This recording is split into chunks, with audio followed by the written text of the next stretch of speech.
కిషన్ రెడ్డి అవగాహన తెచ్చుకో. అందుకే మిత్రులారా, బయ్యారం ఉక్కు కర్మాగారం మనం అడిగితే బీజేపీ మనకేమిచ్చింది? గట్టిగా చెప్పాలి, చిన్న కాదు. మోడీకి ఇంటియాలి ఢిల్లీకి.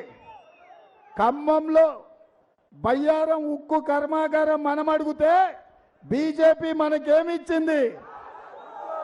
వరంగల్లో రైల్వే కోచ్ ఫ్యాక్టరీ మనం అడిగితే మోడీ ఏం తెచ్చిండు? ఐటీఐఆర్ కారిడార్ మనం అడిగితే మోడీ ఏమిచ్చిండు? మెట్రో రైలు మనం అడిగితే బీజేపీ ఏం తెచ్చింది? అందుకే మిత్రులారా, బీజేపీ ఏమిచ్చిందంటే మీరందరు గాడిద గుడ్డ అనాలి. మోడీ ఏం తెచ్చిందంటే గాడిద గుడ్డ అనాలి. అందరు రెడీనా? అందరు రెడీనా? రెడీనా? రెడీనా? బీజేపీ ఏమిచ్చింది? మోడీ ఏం తెచ్చిండు?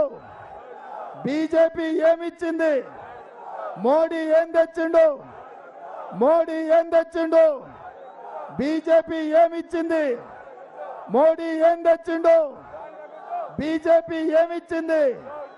మరి సోదరులారా, తెలంగాణ గాడిద గుడ్డిచ్చిన బీజేపీకి కర్రు కాల్చి వాత పెట్టాలనా లేదా? పెట్టాలనా? కర్రు కాల్చి వాత పెట్టాల్సిందే కదా. అందుకే మిత్రులారా, బీజేపీల కర్రు కాల్చి వాత పెట్టాలంటే దానం నాగేందర్ను 1,00,000 ఓట్లతో గెలిపించాలి, మెజారిటీ. రెడీనా? నేను 1,00,000 అంటే మీరు పక్కా అనాలి. Okay okay, 1,00,000 1,00,000 1,00,000 1,00,000 1,00,000 1,00,000 1,00,000 1,00,000 1,00,000 1,00,000 1,00,000 1,00,000 1,00,000 1,00,000. జై కాంగ్రెస్, జై కాంగ్రెస్. ఎందుకు అంబర్పేట బ్రిడ్జిని ఈనాటి వరకు పూర్తి చేయించలే? 2021లో హైదరాబాదు నగరంలో వరదలు వస్తే ఇటు ట్యాంక్ బండ్ నుంచి అటు మూసీ నది నుంచి నీళ్ళు వచ్చి పేదోళ్ళ బస్తీలల్లో మురికి నీళ్ళు వచ్చి ఇండ్లు తడిసిపోయి, టీవీలు గాలిపోయి, ఫ్రిడ్జ్లు పేలిపోయి, సైకిల్ మోటార్లు కొట్టుకపోయి, ఆటోలు నీళ్ళ మునిగితే అనా పైస కూడా ఈ పేదలకు ఇప్పించలే. ఇదే కాకుండా ఆనాడు వాళ్ళ పార్టీ అధ్యక్షుడు బండి సంజయ్ గారు వచ్చిండు. ఈ నీట మునిగిన బస్తీలను చూసిండు. ఆయన మాట ఇచ్చిండు, బండి పోతే బండి ఇస్తా, గుండు పోతే గుండు ఇస్తా, లారీ పోతే లారీ ఇస్తా అన్నాడు. మరి గుండు అరగుండు ఆ తర్వాత మున్సిపల్ ఎన్నికలు గ్రేటర్ హైదరాబాద్లో అయిపోయినాక మళ్ళీ వెనుకకు మళ్ళీ కూడా చూడలే. మరి ఈ పరిస్థితిలో నరేంద్ర మోడీ గారు ప్రధానమంత్రిగా ఉన్నప్పుడే మనకి ఏమి తీసుకురాలే? ఇవాళ కిషన్ రెడ్డి గారు మళ్ళోసారి ఎంపీ అయినా ఇంకేదాన్ని అయినా ఈ అంబర్పేట ప్రాంతానికి, ఈ హైదరాబాద్ నగరానికి, ఈ సికింద్రాబాద్ పార్లమెంట్కు ఉపయోగం లేదు. కానీ అదే మన అంజన్ కుమార్ యాదవ్ 2004, 2009లో ఎంపీగా గెలిచినప్పుడు, మన దానం నాగేందర్ మంత్రిగా ఉన్నప్పుడు, డాక్టర్ వైఎస్ రాజశేఖర రెడ్డి గారు ముఖ్యమంత్రిగా ఉన్నప్పుడు ఈ నగరం విశ్వ నగరంగా అభివృద్ధి చెందింది. ఇవాళ ఔటర్ రింగ్ రోడ్ వచ్చింది ఆనాడే, అంతర్జాతీయ ఎయిర్పోర్ట్ వచ్చింది ఆనాడే, ఐటీ పరిశ్రమలు వచ్చింది ఆనాడే, ఫార్మా పరిశ్రమలు వచ్చింది ఆనాడే. హైదరాబాదు నగరానికి కృష్ణానది జలాలు తాగడానికి, గోదావరి నది జలాలు తాగడానికి తీసుకొచ్చింది ఆనాడే. ఈ హైదరాబాదు నగరంలో ఈనాడు మెట్రో రైలు కూతలు పెడుతుందంటే ఎన్నికల సందర్భంగా మాజీ సీఎం కేసీఆర్ రోడ్ షో నిర్వహించారు. ఈ సందర్భంగా పలు అంశాలపై ఆయన ప్రసంగించారు. आपका वोट फजूल जाएंगे, कहीं अननेसेसरली यहाँ पे फिर एक बार वो बीजेपी वाला जीत जाएगा, उससे कोई अच्छा नहीं होगा, कोई फायदा नहीं होगा. हम लोग अमन चाहते हैं तो बीआरएस को जिताना चाहिए. कांग्रेस जीत के कुछ नहीं करने वाला है. इसीलिए मैं आपसे कहता हूं, सीएम साहब खुद कहे यहाँ के कांग्रेस के, नरेंद्र जी आप बड़े भाई हैं, मैं छोटा भाई हूं और गुजरात का मॉडल लाऊंगा. क्या क्या मॉडल लाएंगे? गोधरा मॉडल लाएंगे? लोगों को जिंदा जलाने का मॉडल लाएंगे? क्या लाने का है? गुजरात में क्या है? इफलास मुफलसी के बगैर वहां कुछ है ही नहीं है. नरेंद्र मोदी कोई किया ही नहीं है, कोई तरक्की हुआ ही नहीं है. इसीलिए आप लोग गौर कीजिए, सोचिए। मैं फिर एक बार आपसे अदबन गुजारिश करता हूं, ये मौका है बीजेपी का हराने का। निजामाबाद में बीजेपी को हारना है, बिल्कुल हराना है। हम लोग दो पार्टियों से 6% ऑलरेडी आगे चल रहे हैं। कहीं आप लोग अननेसेसरली उनको डाल के गुमराह होके किसी के बातों में आके गलती मत कीजिए, फिर से बीजेपी को जीतने मत दीजिए, ये मेरा गुजारिश है। मैं इतना कहते हुए रुखसत लेता हूं। సోదరులారా, మీ అందరికి నేను చెప్పేది ఒకటే, ముఖ్యంగా యువకులు ఆవేశంలో ఓటు వేయకుండా ఎన్నికల సందర్భంలో కూడా నేను చెప్పిన ప్రజాస్వామ్య పరిణతితో ఆలోచించి విజ్ఞతతో ఆలోచించి ఎవరు గెలిస్తే మంచిది, ఈ రాష్ట్ర భవిష్యత్తు ఎవరి చేతుల్లో ఉంటే మంచిది, అన్ని విషయాలు మీరు కూలంకషంగా చర్చించి బ్రహ్మాండంగా బీఆర్ఎస్ అభ్యర్థులను గెలిపించాలని చెప్పి నేను మనవి చేస్తా ఉన్నా. నేను కూడా హిందువునే, నేను హిందువుని కాదని కాదు, కానీ తెలంగాణ రాష్ట్రంలో ఉన్నటువంటి యావత్తు ప్రజల ఆత్మ బంధువు కేసీఆర్. ఏ ఒక్క వర్గానికో కాదు, తెలంగాణలో ఉన్న అందరు ప్రజలు బాగుపడాలి, అన్ని వర్గాలు మంచిగా ఉండాలి. హిందూ ముస్లిం బాయి బాయి ఉండాలి, అందరం కలిసి బతకాలి. దానిలోనే గొప్పతనం ఉంటుంది, దానిలోనే బలం ఉంటుంది. కానీ ప్రజలను విడదీసి చీలదీసి మత విద్వేషాలు రెచ్చగొడితే వచ్చేదేం ఉండదు. మీ ఎంపీ నోరు తెరిస్తే ఎటువంటి మాటలు ఉంటాయో మీకు తెలుసు, ఎంత గందరగోళం ఉంటుందో మీకు తెలుసు. ఇలా నరేంద్ర మోడీని నేను అన్ని విషయాలలో వ్యతిరేకించిన కాబట్టి నా బిడ్డ కవితను కూడా అరెస్ట్ చేసి జైల్లో పెట్టినారు. అయినా నేను భయపడను, కాంప్రమైజ్ గాను. ఎట్టి పరిస్థితులలో పోరాటం చేస్తే తప్ప కేసీఆర్ ఏనాడు కూడా లొంగిపోయలేదు, ఇప్పుడు కూడా లొంగిపోయే ప్రసక్తి లేదు. 600 సరే లొంగిపోయే ప్రసక్తి లేదు. ఇంకో మాట కూడా నేను మనవి చేస్తా ఉన్నా, నరేంద్ర మోడీకి మెజారిటీ వస్తలేదు, తుస్సుమన్నది. 400 पार, 100 पार, 100 पार हो गया, कोई पार नहीं है. 210 है तो ज्यादा बोल के लोग बोल रहे. అందుకోసం మనం 14 ఎంపీలు గెలుచుకుంటే తెలంగాణ కేంద్ర రాజకీయాలలో కూడా కీలకంగా మారుతుంది. ఈ బీజేపీ గవర్నమెంట్ రాదు, కాంగ్రెస్ గవర్నమెంట్ రాదు, ప్రాంతీయ శక్తులు ఏర్పాటు చేసే గవర్నమెంటే వస్తుంది. అందుకోసం మనది కూడా కీలకమైన పాత్ర అవుతుంది. కాబట్టి దయచేసి ఈ రాష్ట్రంలో బీజేపీ వాళ్ళందరినీ ఓడించింది బీఆర్ఎస్ పార్టీ, కాంగ్రెస్ పార్టీ కాదు. కాంగ్రెస్ బీజేపీ కుమ్మక్కైతాయి, రాత్రికి రాత్రి ఒకటైతాయి, ఆ మోసం కూడా చేస్తారు. కాబట్టి దయచేసి మీ అందరిని నేను కోరేది, రైతులకు ఎట్లయితే ఇలా గవర్నమెంట్ దిగొచ్చి రైతు బంద్ వేస్తున్నదో అదేవిధంగా అన్ని హామీలు అమలు కావాలంటే, కరెంటు చక్కగా రావాలంటే, విద్యార్థులకు న్యాయం జరగాలంటే, కృష్ణా గోదావరి నదుల నీళ్లు మనకే దక్కాలంటే బీఆర్ఎస్ అయితేనే పేగులు దిగేదాకా కొట్లాడుతుంది. కాబట్టి దయచేసి ఏమరపాటున ఉండకుండా బీఆర్ఎస్ అభ్యర్థి. మంత్రి గుడివాడ అమర్నాథ్ మీడియా సమావేశం నిర్వహించారు. ఈ సందర్భంగా టీడీపీ నేతలపై ఆయన విరుచుకుపడ్డారు. అప్పుడు ఎన్నికల ప్రచారానికి వచ్చినప్పుడు ఇదే మోదీ గారు చంద్రబాబు నాయుడుని పట్టుకొని పోలవరాన్ని ఏటీఎంలా వాడుకున్నాడు, అనేక రకాలుగా అవినీతి కార్యక్రమాలు చేశారు, అమరావతి ఒక పెద్ద స్కామ్ అని ఇన్ని రకాలుగా మాట్లాడినటువంటి నాయకత్వాలు ఈ రోజుకి వచ్చేసరికి చంద్రబాబు నాయుడు అభివృద్ధి చేస్తాడు, చంద్రబాబు నాయుడు గారిని లేదా కూటమిని గెలిపించండి అని చెప్పడం, మొన్నటి వరకు బాబు మాత్రమే యూటర్న్ అనుకున్నాం, ఈరోజు మోదీ గారు కూడా యూటర్న్ తీసుకోవడం అనేటువంటిది చాలా విచిత్రంగా ఉంది. యూటర్న్ బాబు పక్కన యూటర్న్ మోదీ గారు ఈరోజు చంద్రబాబు నాయుడు గారి విషయంలో కానీ వారి కూటమి విషయంలో కానీ కేవలం ఎన్నికల అవసరాల కోసం, రాజకీయ అవసరాల కోసం, కేవలం అధికారం కోసం ఈ రకంగా మాట్లాడడం అనేటువంటిది సమంజసం కాదు. వాస్తవంగా వారు రాష్ట్రానికి సంబంధించి ముఖ్యంగా పోలవరం విషయంలో దాదాపు 22,000 కోట్ల రూపాయలకు సంబంధించి కేంద్ర కేబినెట్ ఆమోదం కోసం దాదాపు 4 కేబినెట్ల నుంచి ఎదురు చూస్తూ ఉన్నాం. ఎందుకు కేంద్ర కేబినెట్ ఆమోదం తెలపట్లేదు, ఎందుకు దానికి క్లియరెన్స్లు ఇవ్వట్లేదు?